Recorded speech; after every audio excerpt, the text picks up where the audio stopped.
What's up guys, welcome back. TCG Metagame Breakdown for end of June 2018. A couple of tournaments were held again, quite of important tournaments were held here in the TCG, and it's pretty much all, at least coming like together for within the next couple of weeks with, I believe next weekend, the weekend of July 7 and 8, I think, with the European Championship in Berlin, and of course I think the same weekend the North American World Championship qualifier as well. And one of the biggest events from past weekend, especially here in Europe, was the UK National Championship. I believe there were more than 700 participants, so that's quite big. It's a little less than a YCS, but still, as for a national championship, that's quite a lot, at least for us European players, and for my country here in Belgium as well. A couple of lists caught my attention, so let's take a look right again. So let's take a look at the UK National Championship indeed. There was a live stream last weekend by Konami, I think. Yep, I think Luke was doing like some of the coverage and the Konami staff as well. And I believe it was the same link as our like all European YCSs, right? So the UK National Championship was pretty stacked. I mean, this picture says it all, right? Pretty much all the, or at least most UK national champions that are still playing the game. You know, from far left, Jay Quincy, Tom Payne, Ben Sherman, Oliver Newton, Jared Stone are definitely all familiar names. JY as well. Kelly. Yeah, I think most European players know these guys. So again, definitely a stacked, high-packed event. I also think a couple of Worlds competitors participated in UK Nationals past weekend. I believe Galileo was there. We had Lorenzo Roma as well. A couple of YCS tops. We European players definitely know him. Christopher Nielsen. Pretty much, I think this last event was in the States last week or 2 weeks ago. Going undefeated, by the way, back then, but I think he lost in top 32, but the guy is definitely up there, and there's a lot of chances to again top next week in Euros. So if you take a look at the top 32 breakdown for the UK National Championship here in 2018, no surprises, I think. Then again, there was some diversity here in the top 32 cut-off, but again, no surprises that currently Sky Strikers are pretty much like the best engine slash deck, right? And we all know that Trickster Sky Striker currently is the most dominated, at least the most dominant deck in most tournaments, I believe, right? And here, if we take a look at the results, about 21 players were using Trickster Sky Strikers, followed by Pure Sky Strikers, and then, you know, that's cool. A lot of different decks. Pendulums, you know, assumed by a lot of people there were dead. Goki is one of Goki player. I believe top 4th. I think there's a live profile up on YouTube, although I'm not sure about that. Altergeist as well, one player. True Draco, definitely a live profile. If I find it, I'll put it in the video description. And then of course Burning Abyss. Burning Abyss eventually won the event, by the way. And a list, yeah, will be followed soon. And of course Mermails as well. Same. The list will follow soon. As for the top 16, again, it was pretty packed. No, at least that's not too important. Let's take a look at the top 4. That's a little bit more interesting. Again, super diverse. The one of Sky Striker Tricksters indeed. Thomas Rose with Burning Abyss, Finn Bakewell with, you know, Pendulums, and of course we had Gokis as well in there, losing in the top 4, ended up top 4, right? Then as for the finals, for everyone who followed, who followed the live stream on Konami's website, I didn't have time to watch the entire event, but you know, the finals was between, no Sky Strikers, was between both Burning Abyss and Pendulum Magicians. Yep, those two Pendulum Magicians, at least one of them managed to go all the way to the finals, and the one of Burning Abyss player eventually took the whole thing, right? Thomas Rose, that might, at least that name might ring a bell. And if I'm not mistaken, he was the winner. Was it in 2000? Was it 2016 YCS Liverpool? I believe, yeah, he definitely won that, right? It was ABC format, and he was playing like an over 40 card deck Burning Abyss, also with Chaos Hunter, I believe.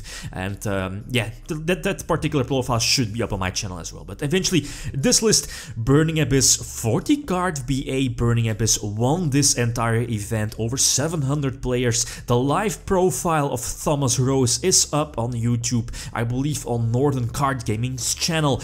Again, link will be in the video description, and I highly recommend checking out that live profile, you know, hearing Thomas's suggestions of why he's main decking a couple of cards, side decking a couple of cards, especially his reasoning and thoughts about the current format, right? And that's definitely important if you are going to participate in next week's European Championship, or, you know, the North American World Championship qualifier. So again, the link will be in the video description. Feel free to check that out. This list, this was super interesting, and again, as he's mentioning in his deck profile, the BLS are of course very strong for potential OTKs and board presence, or at least pretty much for the OTKs, right, and getting rid of your opponent's stronger monsters. The Rescue Cat was super interesting, same for the Gallis, I believe it's called Gallis Star Beast, the Earth here next to Skarm, and you know, in between Skarm and Ash Blossom. Gallis Star Beast is quite of an old card. I think the only time we saw Gallis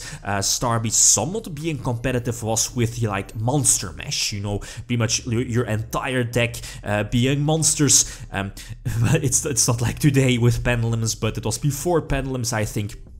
And just being like a super chaos monster heavy deck, making use of Gallis's effect, and yeah, just making sure that Rescue Cat can either turn herself or itself into like a Dante with double Gallis or one Gallis, and what is it called, a level 2 Earth Tuner, I believe it's Elephant here, to the left of Drawn Logbird. So again, super strong move, a very strong move against a spell heavy deck like Sky Striker. So again, as he's mentioning in his deck profile, the Sky Striker or the Trickster Sky Striker matchups were quite easy, and you know, this is definitely one of those reasons why that was easy. He's running tons of hand traps, nothing too different, right, with the Drawn Logbirds, the effect fillers in the main deck, the Ash Blossoms, of course, 9 regular hand traps, and this is definitely a super interesting deck. Finally, we are seeing, at least for me, it's the first time seeing this card in a competitive, at least ending up that high, right? Soravis, the ritual, but its most important reason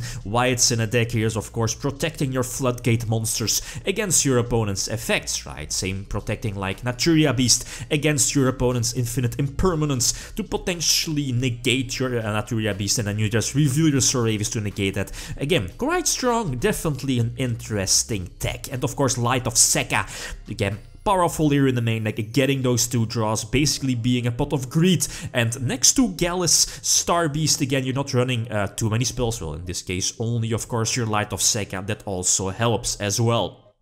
As for the rest, super interesting deck. Definitely watch the live profile of Thomas. Again, link will be in the video description. Second place, we have Pendulum Magicians by Finn Bakewell. Finn sent me his list a couple of moments ago, and he also sent a couple of notes, and I'm going to check it out again just to make sure. As he's mentioning here, Clearwing was definitely the MVP against Sky Mech, the Sky Striker Mech, Knights as well, and Tricksters, of course, OTK'd a couple of times. Veilers were, of course, very good in the main deck, same for Drawn Logbirds as well. Again, and he's mentioning his notes with that is that the reason why, at least one of the biggest reasons why Pendulums did so well, according to him, is that most people weren't prepared for Pendulums. So again, his second place is well deserved, right? So thanks, Finn, for sending over the list. And then, let me double check, this should be Mermails top 16. And again, the player, let me double check, right, Kyle, definitely, sorry Kyle, Kyle White ending up at top 16. I believe his matchup, as you're seeing here, he lost in a top 16 match against Thomas. Yep, indeed the winner against BA, like what year is this? So yeah, again, Mermails top 16, the Angler definitely was interesting. A couple of shoutouts of Kyle here. Again, let me double check. Shoutouts to Adam, Adam and Colin, of course, for lending him some cards, to Kirk as well, eventually his opponent in top 64 when he won against, at least where he won against that person, so against Kirk. His build, the Mermail build, was of course built for going blind seconds, and there is the possibility with Mermails of going for extra link, but it's, you know, a little bit gimmicky, right? So that's not really too optimal. The Nimbles were definitely OP, as he's mentioning here in his notes, while on the other side the Undyne engine was performing very underwhelming. Also the normal summon was quite crucial, and you know, at least the Undyne engine was performing, at least wasn't performing that well. In most games he was signing it out for Denko Seka. Then, that's pretty much it for the UK Nationals. Quickly, the ARG tournament from past weekend was also won by Pendulums. Again, the list here, shout out to Vexicus for the nice clear picture. Again, nothing too spectacular, a couple of things from the 60 card Pendulum deck that topped the YCS a couple of weeks ago in the States, I believe, like the DDD engine, but again, props to this guy for taking the event. And quickly, to end the video, we also had the Oceanic Championship. It was mentioned in my TCG Metagame breakdown from a couple of weeks ago, where it was won by Trickster, Magnites, Sky Striker Rides. Again, this is the 3rd and 4th place list. The 1st place winner didn't release his list, sadly, but you know, there might be like a lot of differences. There are probably going to be a lot of differences between both lists, but again, just to give you an idea of, you know, possible decks, etc. So definitely big events, big consequences for the tournaments next week, both the North American World Championship qualifier and the European Championship. Definitely take into account Burning Abyss, Pendulums, and to some lesser extent maybe Mermails, Kokis, you know. Okay, guys, that's it. Thanks for watching, and feel free to leave a comment or a like if you enjoyed the video. Lithium signing out. Peace.